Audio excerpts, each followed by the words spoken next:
What up? What up? Hello, what's going down? Today we're going back to the, we're going United USA history. See, talk about the forefathers, you know, and slavery and all that. We're gonna talk about everything. Let's let's hear this shit. Then I'm gonna break down my breakdown. You know, why the founding fathers chose slavery. It's your boy Cash Cutter TV. It's fair use only. It's only audio. Natural rights of man. He also ran a nail factory in Monticello with child slaves as young as 10 years old. He wrote that 2 months of labor by the nail boys paid his family's grocery bill for a year. That's the contradiction most people know. And it's also where most people stop, either to condemn the founders as monsters or completely excuse them as men of their time. But here's the harder question. Why did they choose to protect slavery in the Constitution? And what would have happened if they'd chosen differently? The answers aren't black and white. I'm Ken LaCourte. We dig into uncomfortable topics to try and figure out the real story. Not to make anyone feel good or bad about the past, but because the truth is Shout out to Ken LaCourte. Make sure y'all follow his YouTube channel, subscribe. Let's go. always more interesting than the simplified version Fair of the use law. only. We'll start with a look at the slaveholding founders, and then broaden that out with a look at slavery's long history, because the United States was a small part of that story. Then we'll get into the price of a country and the political realities that the founding fathers faced. And finally, what if they'd refused and there was no deal? By the end, I think you'll know things that most people miss entirely about how America began. So let's turn to the slaveholding founders, because it wasn't just a few one-offs who were part of it. The American Revolution, it wasn't organized or led by poor farmers or laborers. It was led by the elites, the wealthiest and most educated men in the colonies, lawyers, plantation owners, merchants. About 40% of the signers of the Declaration of Independence owned slaves. And at the Constitutional Convention, a decade later, almost half owned slaves. They weren't just tolerating a system they inherited. Many of them built. To all slave owners, big point right there. Let's keep it going. Shout out to Ken LaCourte. Let's go. Keep it right. Let's ride. It's your boy Cash Cutter TV. See that? Yeah, we're going back to heroes. Go back to the history. This is shit they try to hide. This is the shit they hide from the history books. Built their fortunes out. George Washington owned more than 300 slaves at Mount Vernon. Thomas Jefferson enslaved over 600 people during his lifetime. Slavery was embedded in the economy, the social structure, and the daily lives of the political class, and it funded their livelihoods.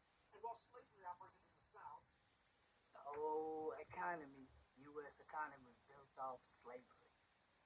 And y'all don't want to hear blacks, you know, reparation, but you want to give the January 6th rises and, give them money, give them 1.76 billion. Come on, man. Come on, man. Stop it. Let's go. it also helped northern merchants. Northern ships carried slaves. Distilleries produced the rum traded for slaves in West Africa. And their textile mills, they ran on southern cotton. The northern economy was entangled with slavery, even in states that were abolishing it. President Washington, while serving in Philadelphia, he orchestrated a rotation scheme to move slaves out of Pennsylvania every 6 months to prevent them from claiming freedom under state law. When his enslaved cook Hercules escaped, Washington tried to have him hunted down. When another slave, Ona Judge, escaped during a family dinner, Washington used his presidential power to go after her. He sent customs officers and told the agents to seize her by surprise because he knew if she got advanced warning, she'd disappear. Thomas Jefferson called slavery a moral depravity and an abominable crime, then went home to Monticello and ran a plantation empire built entirely on forced labor. He fathered children with slave Sally Hemings, and when he died, his estate sold 130 slaves at auction to pay his debts. Benjamin Franklin owned slaves for decades and advertised their sale in his newspaper, the Pennsylvania Gazette. Later in life, he became an abolitionist and headed the Pennsylvania Abolition Society, one of the first organizations in America dedicated to ending slavery. His final public act before dying in 1790 successfully petitioning Congress to abolish slavery. Still, most of these men made personal choices every single day to keep owning it. And if you stop your history lesson looking at those actions and that hypocrisy, it's rational to come to the conclusion that they were horrible humans and that all that talk about liberty and equality was a great big scam. But pulling our focus out a bit, that'll give us some more context to judge that better. And as I often say, everything in life is more complicated than it looks at first. Now, look, it's weird that I even have to say this, but the surveys say otherwise. Slavery wasn't invented in the Americas, or even by white men, not by a long shot. Slavery's long history essentially goes back as long as humanity. The Greeks did it, the Romans did it, the Chinese, the Arabs, Africans, even Catholic popes had slaves.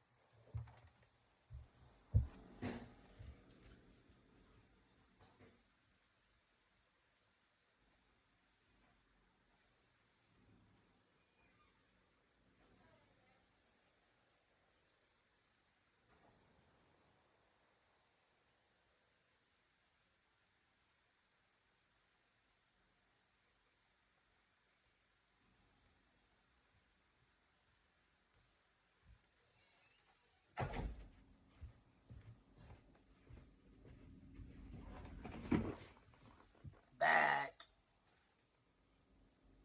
Heck, at least one pope had actually been a slave. Virtually every society on earth had some form of slavery, and nobody seemed to think twice about it. Now, there's an argument, and it has some merit, that the slavery that came to the Americas was more brutal than the slavery beforehand. Chattel slavery. That essentially means human beings who are legally classified as property. Those slaves had no path to freedom, and slavery was passed down through their children. And in the Americas, it was also tied to race, making it especially hard to escape from. Slavery, man. One of the oldest business in the world. What a shame, bro. Shame. Shame. Shame. That said, we don't have much insight to what life was like for ancient slaves in Egypt or Rome. But the horrors of American slavery, they're well documented because it's more recent. We kept meticulous records like plantation ledgers, slave auctions, and advertisements, runaway notices in newspapers. And the stories of slaves themselves made it vivid and clear in a way that ancient slavery just can't be. What we definitely know, though, is that the Atlantic slave trade industrialized slavery in a way the world had never seen. The numbers were massive, especially for the time. About 12 million Africans were forced onto slave ships between 1500 and the 1800s. About 2 million of them died on the journey over. It was simply horrific. And interestingly, though, only about 3.5%, like 1 in 28, landed in what would eventually become the United States. The rest were scattered across the Caribbean and South America, especially Brazil, which brought in 4 to 5 million Africans, about 10 times more than the United States itself. But as that trade was flourishing, human morality was starting to change. Yeah, most slaves was in South Africa. I mean, they were South America and Brazil and all that, Haiti, Dominican Republic, a lot of slaves went over there, Cuba and places like that, you know. But still, these motherfuckers made a lot of money. In the late 1600s, intellectuals like John Locke and Voltaire, they laid the groundwork for the ideas of liberty, natural rights, universal reason, the concepts that challenged the established hierarchy. And religion also played a real role in that as well. The evangelical revival of the 1700s saw a surge of emotional, populist Christianity, what historians call the Great Awakening. In America, many northern abolitionists were products of that movement, and they took it as a duty to fight. That theological divide split national churches right down the middle. And the moral turnaround happened quickly.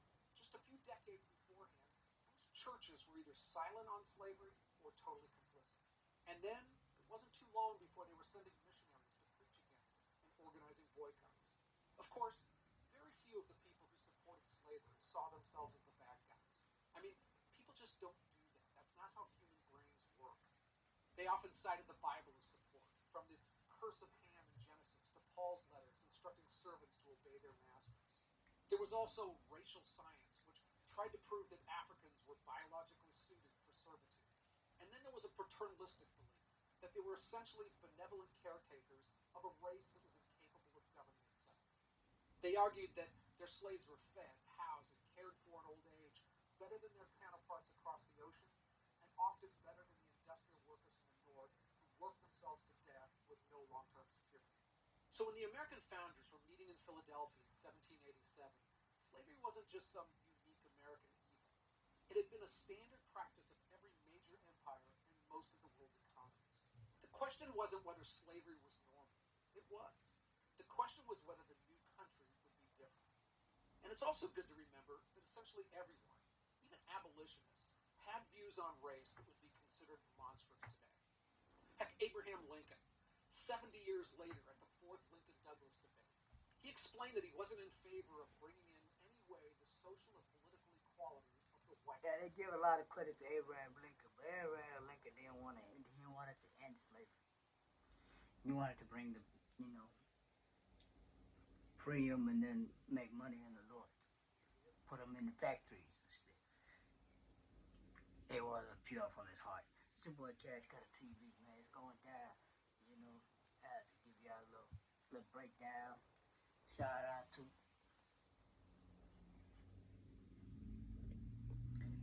out to Ken LaCorte. Make sure you subscribe to his channel. You know, Elephant in the Room. That's what his YouTube channel is. Could you check him out? You know, he got a lot of good stuff on there. I just have to, play a little bit, record it. Fair use only. It's your boy Cash Cutter TV, man. Little history lesson. It's going down. Slavery, one of the oldest business in the world. Our forefathers, man, they were evil. Elites, man. It's your boy Cash Cutter TV. Ain't no conspiracy in that shit. Subscribe, like, and share. Tune into Cash Cutter TV all the time. I'm trying to reach the 1,000 subscribers. Shout out to everybody. Right now, I got 905. It's going down. We're going to keep going. It's your boy Cash Cutter TV, man. Hey, hey.